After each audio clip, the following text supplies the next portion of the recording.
നമസ്കാരം. എല്ലാ പ്രേക്ഷകർക്കും സ്വാഗതം. ഇന്ന് നമ്മൾ ചർച്ച ചെയ്യുന്നത് കേരള മനസ്സാക്ഷിയെ ഞെട്ടിച്ച, എന്നാൽ കാലക്രമേണ ഒരുപക്ഷേ പലരും മറന്നുപോയ ഒരു കൊലപാതക കേസിന്റെ ചുരുളഴിയാത്ത രഹസ്യങ്ങളാണ്. വർഷങ്ങൾക്കിപ്പുറവും ഉത്തരം കിട്ടാത്ത ഒരുപാട് ചോദ്യങ്ങൾ ബാക്കിവെച്ച കായംകുളത്തെ ശ്രീകാന്ത് വധക്കേസാണ് നമ്മുടെ ഇന്നത്തെ വിഷയം. പോലീസിന്റെ കണ്ടെത്തലുകളെല്ലാം വിചാരണ കോടതിയിൽ തള്ളിപ്പോവുകയും പ്രതികളെല്ലാവരും വെറുതെ വിടപ്പെടുകയും ചെയ്തപ്പോൾ യഥാർത്ഥത്തിൽ ശ്രീകാന്തിനെ കൊന്നത് ആരാണ് എന്ന ചോദ്യം ഇന്നും ഒരു പ്രഹേളികയായി അവശേഷിക്കുന്നു. കഥ തുടങ്ങുന്നത് 2007 ജൂൺ 8-നാണ്. കായംകുളം പത്തിയൂർ റെയിൽവേ ഗേറ്റിന് സമീപത്തുള്ള റെയിൽ പാളത്തിൽ ഒരു യുവാവിന്റെ മൃതദേഹം കണ്ടെത്തുന്നു. ശശിമോഹൻ എന്നയാളാണ് ആദ്യമായി ഈ ദൃശ്യം കാണുന്നതും പോലീസിൽ വിവരമറിയിക്കുന്നതും.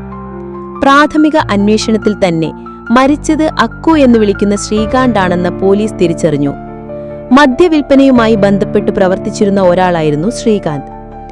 ആദ്യ നോട്ടത്തിൽ ഇതൊരു ആത്മഹത്യയാണോ അതോ ട്രെയിൻ തട്ടിയുള്ള അപകടമരണമാണോ എന്ന് സംശയിച്ചെങ്കിലും പോലീസിന്റെ ഇൻക്വസ്റ്റ് നടപടികളും ഫോറൻസിക് പരിശോധനകളും പുറത്തുവന്നതോടെയാണ് കേസിന് ഒരു നിർണായക വഴിത്തിരിവുണ്ടാകുന്നത്.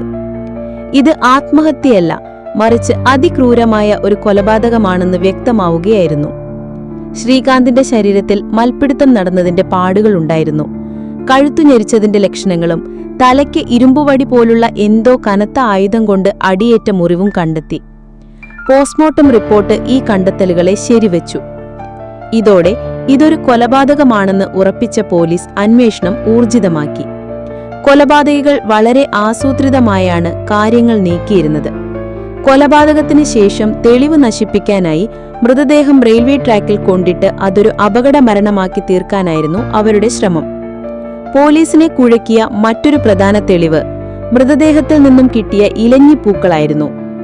മൃതദേഹം കണ്ടെത്തിയ സ്ഥലത്തോ അതിന്റെ സമീപ പ്രദേശങ്ങളിലോ ഒരിടത്തും ഇലഞ്ഞിമരങ്ങൾ ഉണ്ടായിരുന്നില്ല. ഇതിന്റെ അർത്ഥം മറ്റെവിടെയോ വെച്ച് കൊലപാതകം നടത്തിയ ശേഷം മൃതദേഹം ഇവിടെ കൊണ്ടുവന്നിട്ടു എന്നാണ്.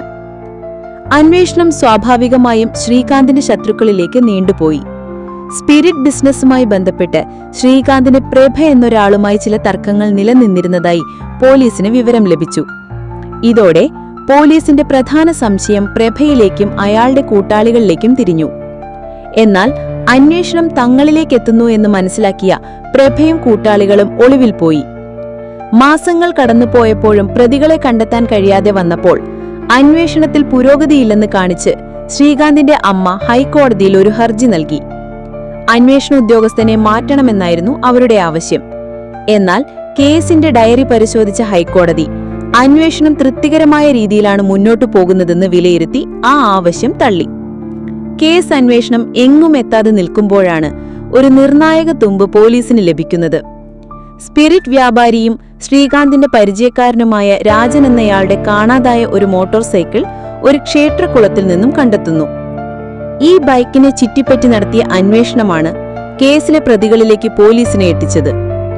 രാജനെയും സുരേഷ് എന്നയാളെയും പോലീസ് കസ്റ്റഡിയിലെടുത്ത് ചോദ്യം ചെയ്തപ്പോൾ കൊലപാതകത്തിന്റെ ചുരുളഴിഞ്ഞു. അജിത്ത്, പ്രമോദ് എന്നിവർക്ക് കൊലപാതകത്തിൽ പങ്കുണ്ടെന്ന് അവർ വെളിപ്പെടുത്തി. പോലീസ് തയ്യാറാക്കിയ കഥ ഇങ്ങനെയായിരുന്നു. പ്രതികൾ ശ്രീകാന്തിനെ തന്ത്രം പൊലിച്ചു വിളിച്ചുവരുത്തി ഇരുമ്പ് വടികൊണ്ട് തലയ്ക്ക് അടിച്ചു വീഴ്ത്തിയ ശേഷം കഴുത്ത് ഞെരിച്ചു കൊലപ്പെടുത്തി. തുടർന്ന് മൃതദേഹം റെയിൽവേ ട്രാക്കിൽ ഉപേക്ഷിച്ച് അതൊരു അപകട മരണമാക്കി തീർക്കാനായിരുന്നു അവരുടെ ശ്രമം. പോകുന്ന പോക്കിൽ ശ്രീകാന്തിന്റെ തിരിച്ചറിയൽ കാർഡും മൊബൈൽ ഫോണുമെല്ലാം അവർ കൈക്കലാക്കുകയും ചെയ്തു. വളരെ ശക്തമെന്ന് തോന്നിയ ഈ കേസ് ഹൈക്കോടതിയിൽ വിചാരണയ്ക്കെത്തിയപ്പോഴാണ് കാര്യങ്ങൾ കീഴ്മേൽ മറിയുന്നത്. പ്രോസിക്യൂഷൻ ഹാജരാക്കിയ തെളിവുകൾ ഓരോന്നും പ്രതിപക്ഷം അഭിഭാഷകൻ ചോദ്യം ചെയ്തു. തെളിവ് ശേഖരണത്തിൽ പോലീസ് കാണിച്ച അപാകതകൾ, സാക്ഷിമൊഴികളിലെ വൈരുദ്ധ്യങ്ങൾ എന്നിവയെല്ലാം കോടതിയിൽ പ്രതിപക്ഷം ശക്തമായി ഉന്നയിച്ചു. പോലീസിന്റെ അന്വേഷണ രീതികളിലെ പിഴവുകൾ കോടതി നിശിതമായി വിമർശിച്ചു. അവസാനം ശക്തവും വിശ്വസനീയവുമായ തെളിവുകളുടെ അഭാവത്തിൽ ഹൈക്കോടതി 5 പ്രതികളെയും വെറുതെ വിടുകയായിരുന്നു. അതോടെ ഈ കേസ് വീണ്ടും പഴയ ചോദ്യത്തിൽ തിരിച്ചെത്തി. പോലീസ് കണ്ടെത്തിയ പ്രതികൾ അല്ലെങ്കിൽ പിന്നെ ആരാണ് ശ്രീകാന്തിനെ കൊലപ്പെടുത്തിയത്? എന്തിനായിരുന്നു ആ കൊലപാതകം? ഇലഞ്ഞിപ്പൂക്കൾ എവിടെ നിന്നാണ് വന്നത്? ഈ ചോദ്യങ്ങൾക്കെല്ലാം ഇന്നും ഉത്തരമില്ല. കേരള പോലീസിന്റെ കുറ്റാന്വേഷണ ചരിത്രത്തിലെ തീരാ കളങ്കമായി ഉത്തരം കണ്ടെത്താനാവാത്ത ഒരു സമസ്യയായി ശ്രീകാന്ത് വധക്കേസ് തുടരുന്നു.